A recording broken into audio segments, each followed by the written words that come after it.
म्हटल्याप्रमाणे नक्षलवाद ह्या देशातला सगळ्यात मोठा प्रश्न, शहरातल्या लोकांना भीती घालण्याचा प्रयत्न,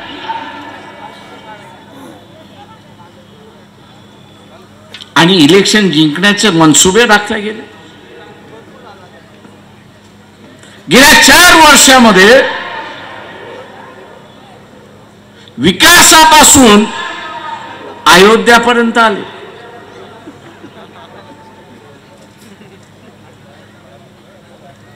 आम्ही असं नरेंद्र मोदी यांना असं विचारतो, तुम्ही नोटा बदल केला. मी बंदी नाही म्हणत, तुम्ही नोटा बदलल्या.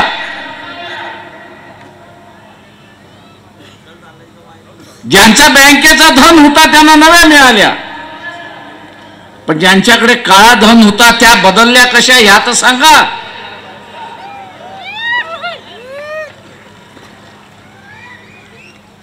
चा रेशो होता की नाही हा असणार सांगा.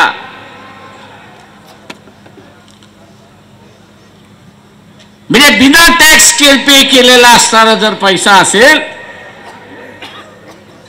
आणि बदलून घ्यायचे असेल तर 7% मालकाला जात होते आणि 40% कोणाला जात होते.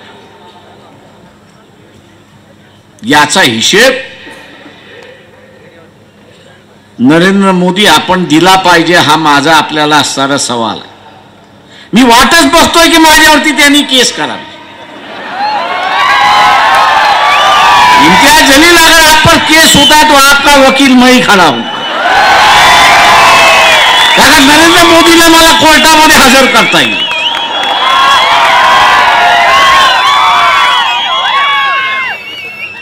गॅसचं एग्रीमेंट झालं, कापसाचा शेतकरी आत्महत्या करायला लागला. घटनेने कुठल्याही पिकाला संरक्षण दिलं नाही, पण कापसाला संरक्षण दिलं. त्याला अनुसरून एका शेतकऱ्याची नुकसान भरपाईची केस दाखल केली. शरद पवारापासून सोनिया गांधी पर्यंत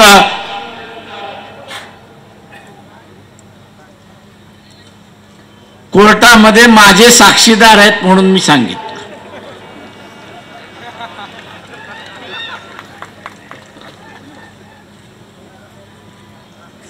वर्ष झाली कुठला जज ते चालवायला तयार नाही अशी असणारी परिस्थिती.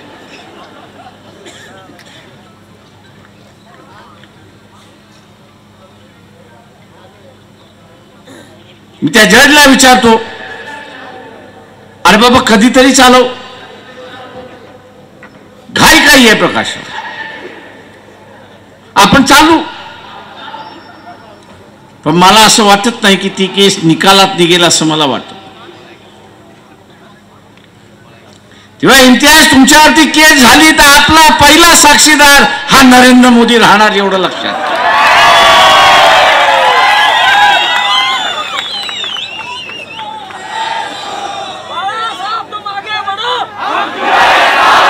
याचं कारण साक्षीदाराला काही विचारता येतं.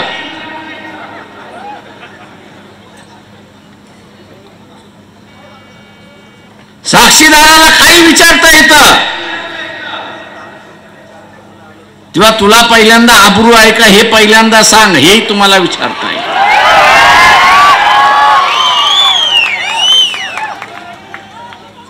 आणि म्हणून हा 740चा जो आकडा आहे याच्यामध्ये भागीदार फार मोठ्या प्रमाणात आहेत.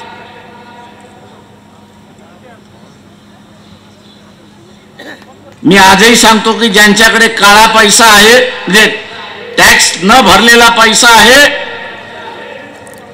त्यांनी तसाच सांभाळून ठेवावा. 2019 नंतर त्याला पुन्हा पैसे बदलण्याची संधी मिळेल हे असणारं लक्षात. तुमच्याकडे नोट असेल ती काढा आणि वाचा. रिझर्व्ह बँकेने प्रॉमिस केलेला आहे की ज्या ज्या वेळेस तुम्ही असताना ही नोट सादर कराल त्या त्या वेळेस तिची किंमत तुम्हाला दिल्या जाईल, त्या त्या वेळेस तुम्हाला दिल्या जाईल. तेव्हा हा जो या देशातला एक व्यवहार आहे की टॅक्स न भरणं, हा सुद्धा एक व्यवहार आहे. त्याला टॅक्स भरण्याच्या परिस्थिती आणलं पाहिजे, हेही बरोबर आहे. पण टॅक्स भरला नाही म्हणून त्याला जे लुटलेलं आहे,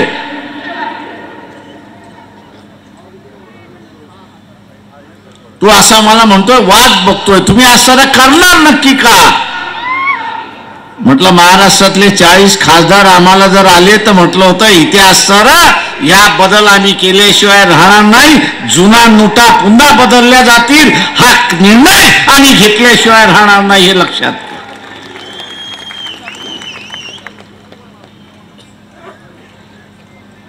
बीजेपी वाले म्हणते कसं काय शक्य आहे? म्हटलं नोटा बदलायच्या की न बदलायचा निर्णय हा असताना नरेंद्र मोदीचा नाही तर त्या उर्जित पटेल आरबीआय गव्हर्नरचा हे असताना लक्षात घ्या.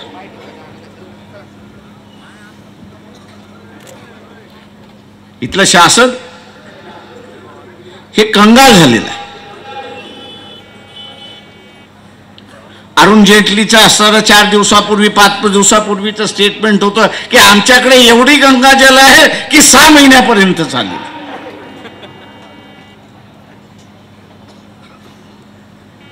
यांना असं वाटतं की सगळीच माणसं बिनडोक आहेत, कळत नाहीत, आपण काही बोललं तरी चालेल. अरुण जेटली आपल्याला असं सांगतो जे बजेट पार्लमेंटने पास केलेलं आहे ते फक्त 31 मार्च पर्यंत चालू शकतं, त्याला नवीन पार्लमेंटने मान्यता दिल्यानंतर पैसे काढता येत नाही, हे लक्षात घ्या. त्याच्या अगोदर पैसे काढता येत नाही. आणि तुमच्याकडे जर 6 महिन्याची असतानाच गंगाजल होती तर मग आरबीआय कडे कशाला गेला होता? भीक मागायला पैसे द्या म्हणून. तुमचं आणि आरबीआयचं भांडण काय हे असताना सांगा. त्याचं भांडण हे चाललेलं आहे.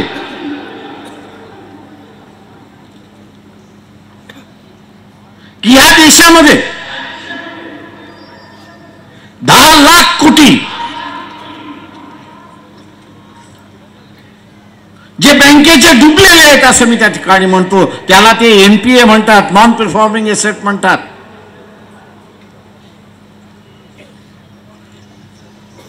त्याच्यातले 80% पैसे परत येणार नाहीत अशी असणारी परिस्थिती. 80% परत येणार नाहीत. बँकेमध्ये कोणाकोणाचे फिक्स डिपॉझिट आहेत आणि सेव्हिंग अकाउंट आहेत एवढं सांगा. हात वरती करा, कोणाकोणाचे सेव्हिंग अकाउंट आहेत. या सरकारला पुन्हा जर निवडून आलं तर तुमचे खातं बुडलं म्हणून समजा.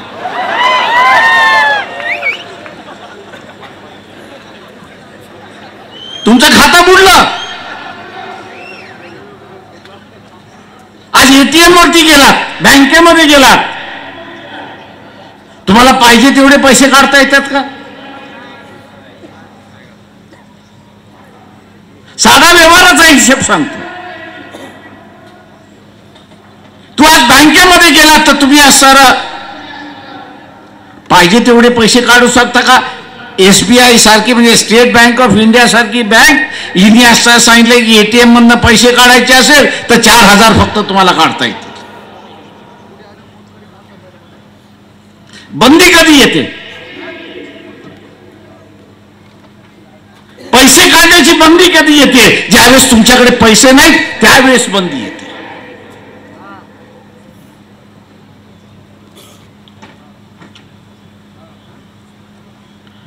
आणि आज या सरकारकडे पैसे नाहीत, बँकांकडे पैसे नाहीत म्हणून असताना बंदी असताना येते अशी असणारी परिस्थिती.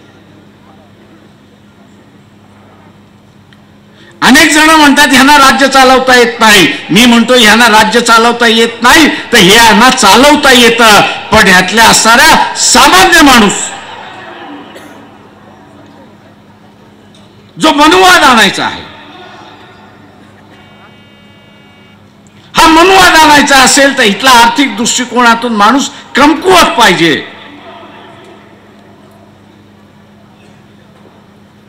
आणि या देशामध्ये कमकुवत करण्याची आर्थिक व्यवस्था ही या सरकारने ठरवली.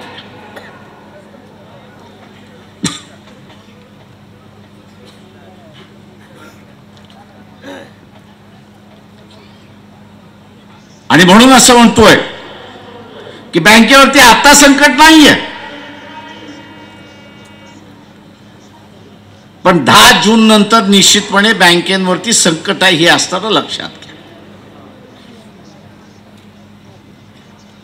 आपल्या दृष्टिकोनातून एक चांगला फायदा असं मी त्या ठिकाणी म्हणतो की नवीन लोकसभा ही 20 मेच्या अगोदर झाली पाहिजे हे लक्षात घ्या. आणि जे काही बँकेवरचं असणारं संकट आहे ते जून महिन्यानंतर आहे. आपल्याला असणारा आपली खाती शाबूत ठेवण्याची संधी आपल्याला मिळालेली आहे. तेव्हा इथला असणारा जो मध्यमवर्गीय की ज्याचे फिक्स डिपॉझिट आहे, सेव्हिंग अकाउंट्स आहे, पण हिंदुत्ववादी आहे, त्याला मला असणारं आव्हान आहे बँकेतलं खातं शिल्लक राहिलं, बँकेतला पैसा शिल्लक राहिला तर आपली टेक शिल्लक राहते.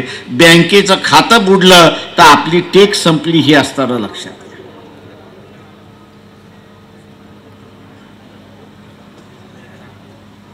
आणि म्हणून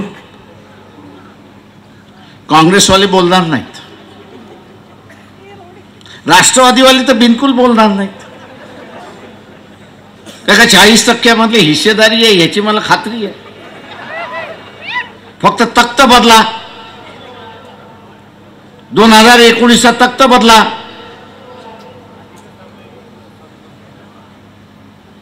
ती यांची सगळी भिंग बाहेर पडतील हे लक्षात घ्या.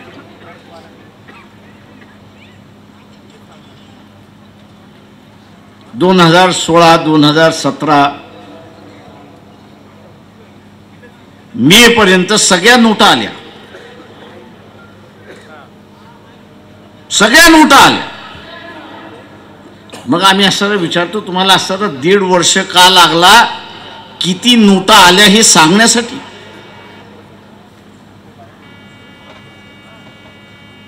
आणि ह्या नोटा बदलायच्या ज्या होत्या त्या कुठल्या कुठल्या एजन्सीला तुम्ही दिल्या? किती जण परदेशामध्ये गेले? हात वरती करा.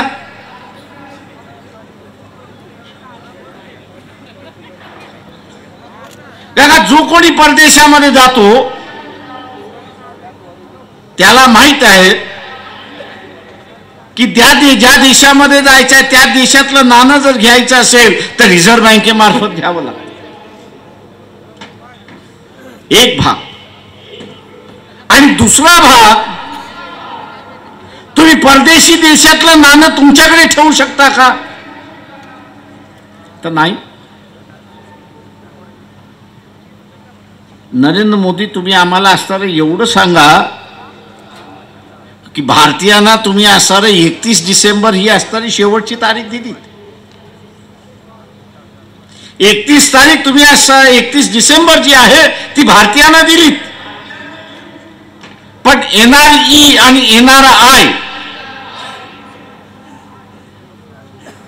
NRE आणि NRI की जो भारतामध्ये राहत नाही, परदेशामध्ये राहतो,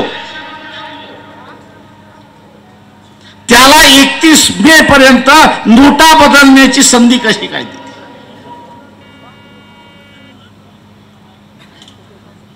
भारतामध्ये जसा कायदा आहे की व्यवहार करायचा असेल तर भारतीय करन्सीमध्ये केला पाहिजे. तुम्हाला परदेशी करन्सी ठेवायची असेल तर RBI ची परमिशन घेऊन तुम्ही असताना ठेवू शकता. हाच कायदा त्यांच्या सुद्धा देशामध्ये आहे. NRI आणि NRE ज्या देशामध्ये राहतो त्या देशामधला सुद्धा कायदा आहे की तुम्हाला व्यवहार करायचा असेल तर व्यवहार त्याच देशाच्या करन्सीमध्ये केला पाहिजे. मग त्यांच्याकडून आली कुठे ही भारतीय करन्सी आणि कुठल्या कायद्याखाली तुम्ही त्यांना असणारा 1 जानेवारी पासून ते असणारा 31 मे पर्यंत बदलण्याची मुभा दिली. मी काँग्रेसवाल्यांना विचारलं बा हा तुम्ही उभा करा. तेवढे तुम्हाला माहिती आहे ना आमची परिस्थिती काय आहे.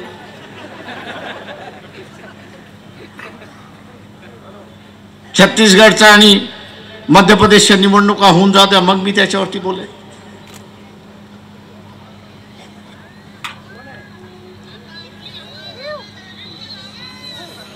या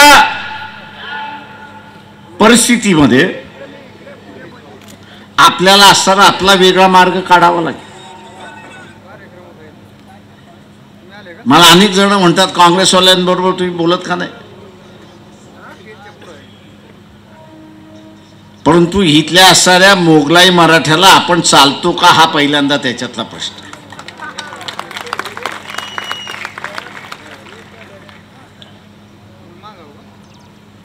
मोगलाई मराठ्याला आपण चालतो का हा त्याच्यातला प्रश्न आहे. समाजी ब्रिगेड आहेत अमुक आहेत ते सगळेजण आपल्याबरोबर समझोता करायला तयार आहेत का ते शिवाजी महाराजांचे वंशज आहेत असं मी त्या ठिकाणी मानतो. पण हे जे मोगलाई मराठी आहेत ते म्हणतात ते आपल्या सत्तेमध्ये वाटेकरी कशाला.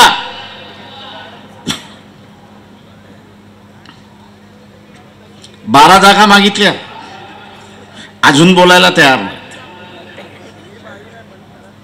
पण वर्तमानपत्रातून तुम्ही MIM ला सोडा. अरे बाबा आम्ही कधी म्हटलं का तुम्ही असं नाही इंडियन मुस्लिम लीगला केरळमध्ये सोडा अशी आम्ही मागणी केली का.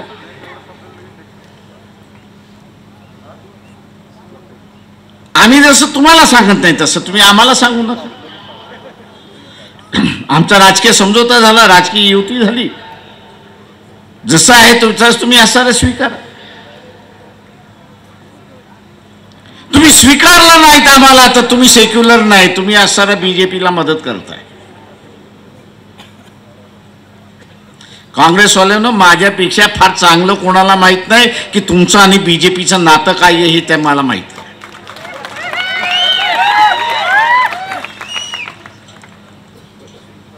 आता म्हणतात बीजेपीने असताना आम्हाला 300 कोटी रुपये दिले. काँग्रेसवाल्यांना म्हणतोय 300 कोटी नका मला फक्त 100 कोटीच द्या. म्हणजे प्रत्येक 48 उमेदवार जे उभे राहतील त्याला 2-2 कोटी देऊन बाबा निवडून तरी ये.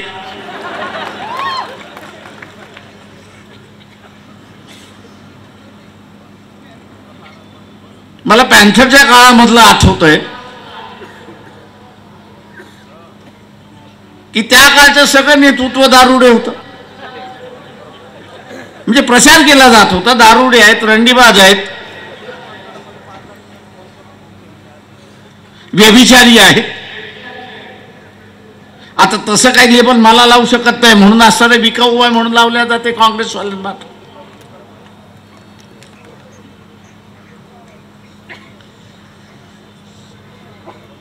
म्हणजे एका बाजूला युती हा प्रचार करायचा आणि दुसऱ्या बाजूला वंचित बहुजन आघाडीवाले आमच्याकडे सौदा करायला येतात हेही त्या ठिकाणी असताना बोलायचं.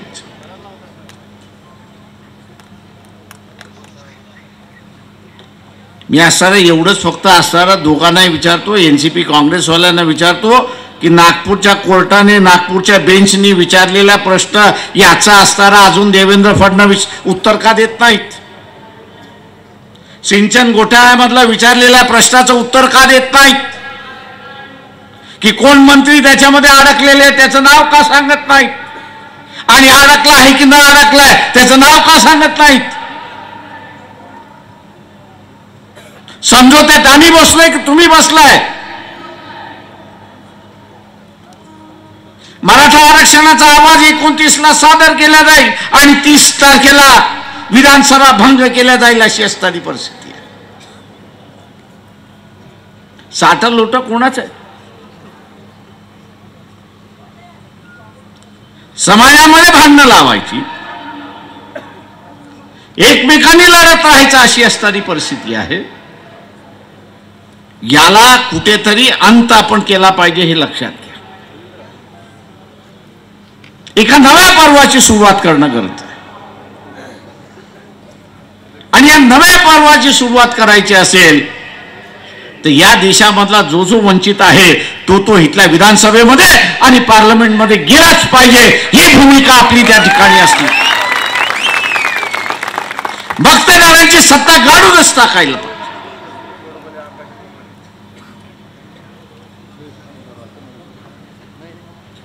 या मक्तेदारांना असं वाटतंय की आम्ही सेक्युलर आहोत आणि बाकीचे सगळे असणारे इतर आहेत. काँग्रेसवाल्यांना असं वाटतंय की सेक्युलरचा ठेका त्यांनीच घेतलाय. मध्य प्रदेशच्या निवडणुका होऊ द्या, छत्तीसगडच्या निवडणुका होऊ द्या, मग तुमचा खरा कलर मी असताना बाहेर काढतो.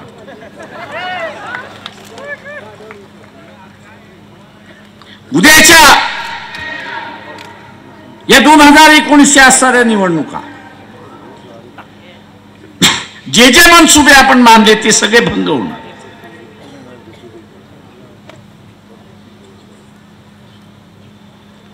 कोणी असं म्हणतंय की उत्तर प्रदेशमध्ये असणारा बीएसपी एसपीची युती होईल, पण किती जणांची अरेस्ट वॉरंट निघाली ह्याची सुद्धा यादी आपण तपासली पाहिजे.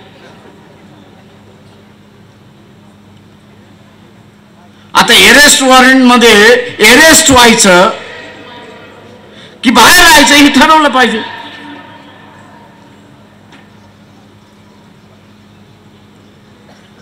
ज्याला बाहेर राहायचंय तो समझोता करतो, ज्याला आतमध्ये जायचंय तो समझोता करत.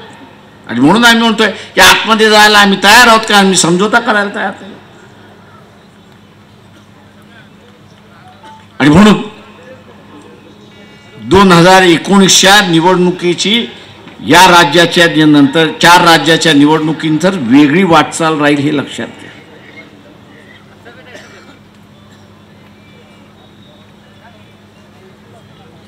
वारे या शासनाच्या विरोधात व्हायला लागले ती वस्तुस्थिती.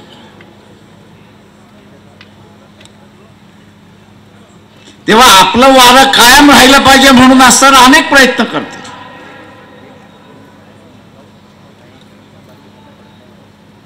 स्वतःला काय करता येत नाही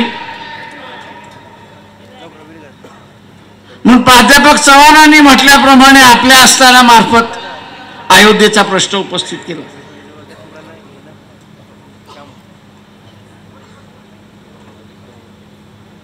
काय करता येणार नाही ह्याची वस्तुस्थिती आहे. पण एक गोष्ट निश्चित आहे हे लक्षात घ्या की अयोध्येच्या निमित्ताने इथली असणारी दंगल होणार म्हणजे होणार, हे मी म्हणत नाहीये. मला पोलीस खातच म्हणते तुम्हीच सिक्युरिटी घ्या. म्हटलं काय घ्या, माझ्याबरोबर पोलीस मरेल.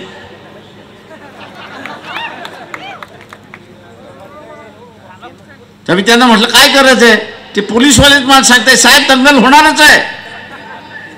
अरे म्हटलं एवढं खात्रीला आहे कसं सांगतोय, प्लॅनिंग झालेली आहे.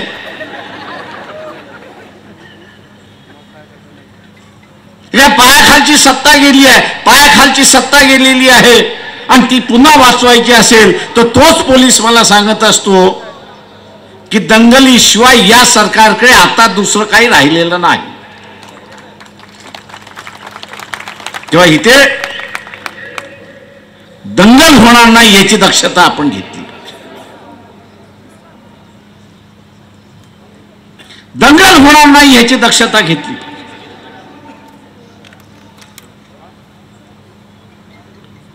ज्यांचं राजकारण दंगलीशिवाय आपल्याला सत्ता येत नाही अशा कालावधीमध्ये इथल्या एकमेकांचं असणारं संरक्षण, एकमेकांचं असणारं संरक्षण हे आपण असणारं केलं.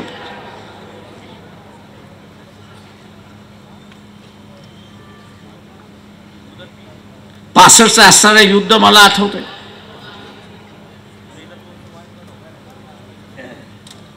त्यावेळेस मोहल्ल्यामध्ये असणाऱ्या डिफेन्स कमिट्या स्थापन करण्यात आल्या होत्या.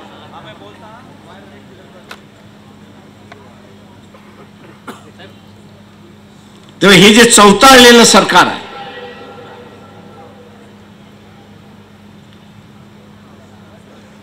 जे काय मोदींचा असणारा मी टीव्ही वरती बघतोय,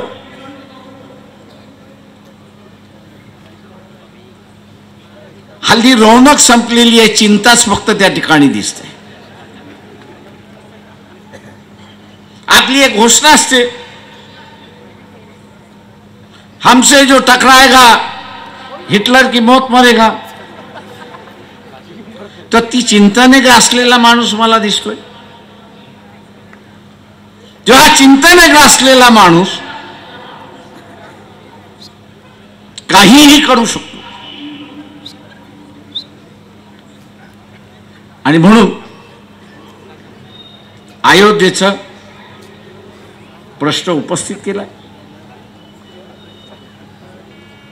साधूंचं म्हणा, अमुख्याचं म्हणा, तमुख्याचं म्हणा, तमुख्याचं म्हणा, एक हाईप करायची तयारी सुरुवात झाली.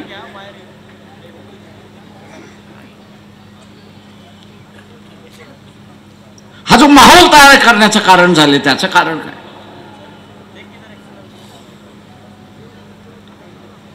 माहोलाच्या माध्यमातून असणारं मंदिर बांधलं जात नाही, तर मग हा माहोल कशासाठी? तर माहोल एकाच गोष्टीसाठी, म्हणजे दंगलीसाठी. एक सायकी उभी करावी लागते, ती सायकी उभी या ठिकाणी केल्या जाते.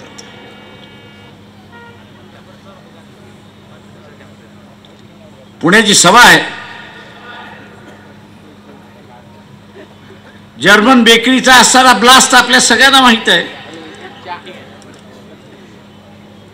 हिमायत बेग त्याचा सूत्रधार, बख्तल त्याचा सूत्रधार म्हणून असं सांगण्यात आलं. सेशन कोर्टामध्ये त्यांना फाशी झाली, हायकोर्टाने त्यांना असणारं बरी केली. हायकोर्टाने फाशीची शिक्षा त्यांची माफ केली. मी इथल्या सरकारला विचारतो की ज्यांना आरोपी म्हणून पकडलं, ते कोर्ट म्हणते ते आरोपी नाहीत. मग या जर्मन बेकरीमध्ये जो ब्लास्ट झाला, तो केला कोणी? मी एसआयटीला दोष देत नाही, किंवा जे काही इन्क्वायरी ऑफिसर होते त्या इन्क्वायरी ऑफिसरच्या समोर किंवा त्या इन्क्वायरी ऑफिसरची मी चौकशी मागत नाही.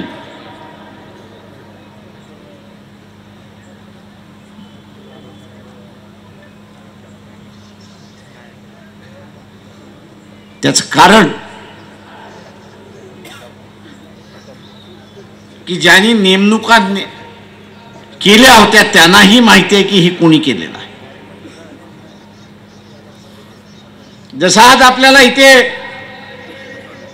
डॉक्टर नरेंद्र दाभोळकर असेल,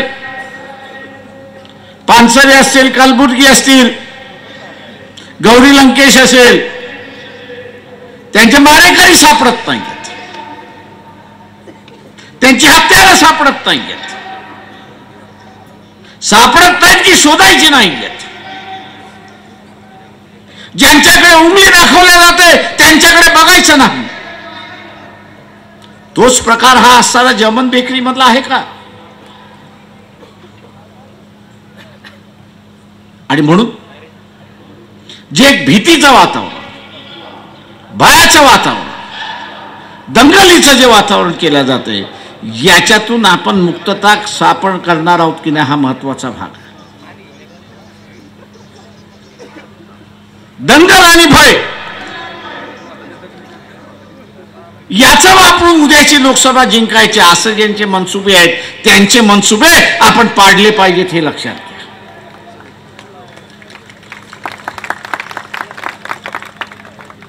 आणि म्हणून 65 साली जशा डिफेन्स कमिटी होत्या तसं मी इथल्या असणाऱ्या सर्व कार्यकर्त्यांना विनंती करणार आहेत की आपल्या वार्डामध्ये सुद्धा दंगली होणार नाहीत याची दक्षता आपण घेतल्या पाहिजेत. आपल्या वस्त्यांमध्ये दंगली होणार नाहीत हे आपण बघितलं पाहिजे. इथल्या असणाऱ्या मुसलमानांवरती अटॅक होणार नाही हेही आपण त्या ठिकाणी बघितलं पाहिजे.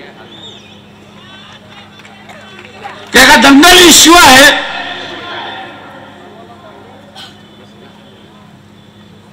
या सरकारला पुन्हा सत्तेवरती येता येणार नाही.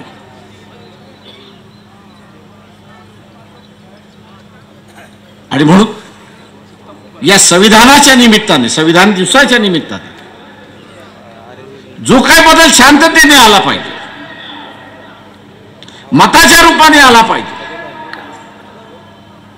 भयाच्या आणि कोणाला तरी असणारा भीती घालून बदल आला पाहिजे, ही व्यवस्था नसावी. आणि म्हणून 26 नोव्हेंबर संविधानाचा दिवस, या देशातला बदल आणायचा असेल तर संविधानाच्या माध्यमातून आणला पाहिजे. हे अधोरेखित आपण सगळ्यांनी केलं पाहिजे.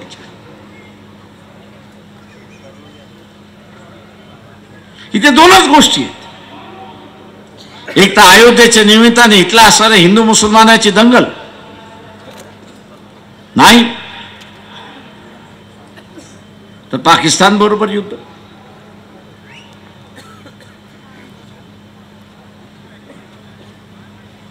भारतीय जनता पक्ष असेल, RSS असेल, यांच्याकडे असणारा परदेशी धोरणच नाही.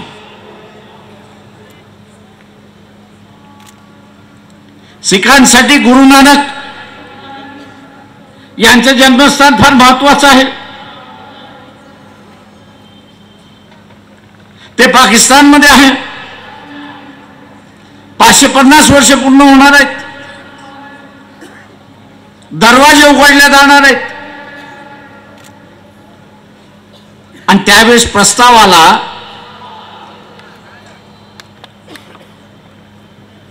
की जो काही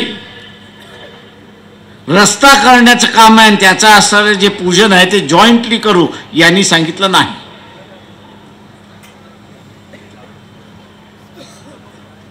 म्हणजे यांनी सांगितलं नाही. अरे जग ज्यावेळेस पाकिस्तानला व्यसन घालत होतं, पाकिस्तान हे टेररिस्ट स्टेट होऊ नये म्हणून त्यावेळेस होता, याच सरकारने, अटल बिहारी वाजपेयीने मुशर्रफला असताना आग्र्यामध्ये बोलवलं. त्यावेळेसची परिस्थिती काय होती? आपण जसं चंद्रशेखरच्या कालावधीमध्ये डिफॉल्ट होत होतो, एक्सटर्नल पेमेंट वरती आपण डिफॉल्ट होत होतो, तशाच पद्धतीने पाकिस्तानने घेतलेलं कर्ज हे परत फेडण्याची ऐपत नव्हती. आणि जग पाकिस्तानला व्यसन घालण्यामध्ये त्या ठिकाणी इंटरेस्ट होता की यांनी आमच्याकडे यावं आणि या पाकिस्तान मधला असणारा टेररिस्ट जो आहे तो संपवावा, संपवण्याचा इश्यू करावा. त्याला असणारा वाट कोणी मोकळी करून दिली असेल तर याच बीजेपी सरकारने वाकडी मोठ करून दिली आग्र्याला बोलवून.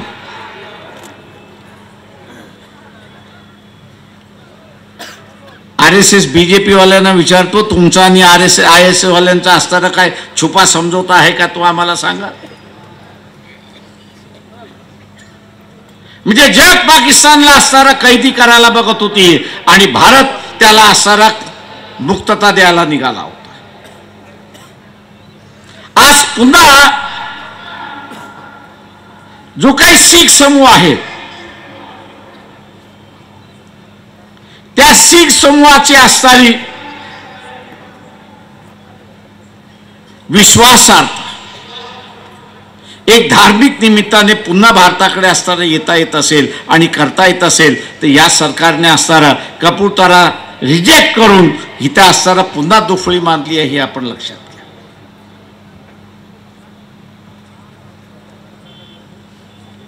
84च्या बॅकग्राऊंड वरती जे काही पंजाबमध्ये घडलं ते कायमचं काढण्याची असणारी एक संधी ज्यावेळेस आली, ती संधी ज्यावेळेस नाकारल्या जातं त्याच्यामध्ये देश हिताचं नाही, तर यांना हिंदू मुसलमानाचाच संबंध त्या ठिकाणी दिसतोय. एकत्र कुदळ मारण्याचं कामकाज त्या कपूरथळ्यामध्ये झालं असतं तर इथला असणाऱ्या शीख समूहामध्ये एक भारताबद्दल आणि या देशाबद्दलची असणारी वेगळी भावना झाली होती, ती संधी सोडली आणि पुन्हा आपण असणाऱ्या वर्तमानपत्रातून ऐकतोय की पुन्हा खलिस्तानवादी डोकं वर काढतायत अशी परिस्थिती.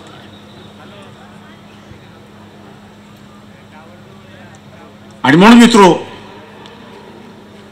की वंचितांची आम्ही सत्तेची लढाई लढतो ही तर वस्तू. इथले माळी असेल, धनगर असेल, लोकसभेमध्ये गेलाच नाही. उरलेले तर त्यांनी असर उमेदवारी नाही.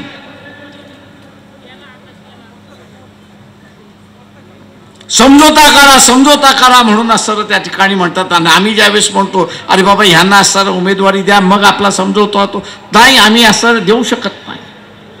का बाबा देऊ शकत नाही? इथली सत्ता असणारी फक्त असणारा मोगलाई मराठ्यांपुरतीच मर्यादित राहिली पाहिजे, उरलेल्यांमध्ये नको.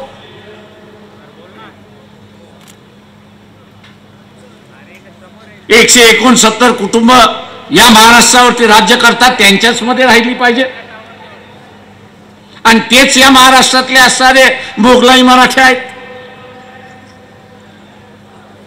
दुर्दैवाने इथला असणारा संभाजी ब्रिगेड मधले कार्यकर्ते असतील ते बोलायला तयार नसतात की बा आमच्या पोरी सुद्धा करत नाहीत, हे अशी असणारी परिस्थिती. आणि म्हणून मित्रो की आपल्या समोर आता मार्ग मोकळा आहे. हे संविधान टिकून सत्तेमध्ये जाणं हा आपला असणारा कार्यक्रम आपण राबवलाच पाहिजे, त्याच्याशिवाय दुसरा पर्याय नाही. येऊ घातलेला मनुवाद थांबवायचा असेल तर या मोगलाई मराठ्यांना काही घेणं देणं नाही, या 169 कुटुंबाला काही घेणं देणं नाही. सत्ता इकडनं काय तिकडनं मिळाली त्याच्यामध्ये ते खुश आहेत, वैचारिक लढाईमध्ये ते तयार नाही. कुठल्याही परिस्थितीने सत्ता पाहिजे. आम्ही असताना म्हणतोय की सत्ताच पाहिजे, तर इथली असणारी सत्ता शाहू महाराज असतील, महात्मा फुले असतील, बाबासाहेब असतील, संतांची परंपरा असेल त्याच्या विचारांची सत्ता आणि त्याच विचाराचं संविधान जे आहे तेच चाललं पाहिजे आणि त्याच्या मार्फत आम्हाला सत्ता मिळाली. आणि म्हणून पुण्यातून एक नवीन संदेश आपण असणारा या ठिकाणी देणार आहोत. आणि ती म्हणजे समझोता झाला तर बरा, नाही झाला तर आम्ही सर्व मिळून सत्ता काबीज केल्याशिवाय राहणार नाही, ही खूनगाठ तुम्ही आम्ही सगळ्यांनी बांधली पाहिजे. एवढं बोलून रजा घेतो. जय भीम, जय भारत.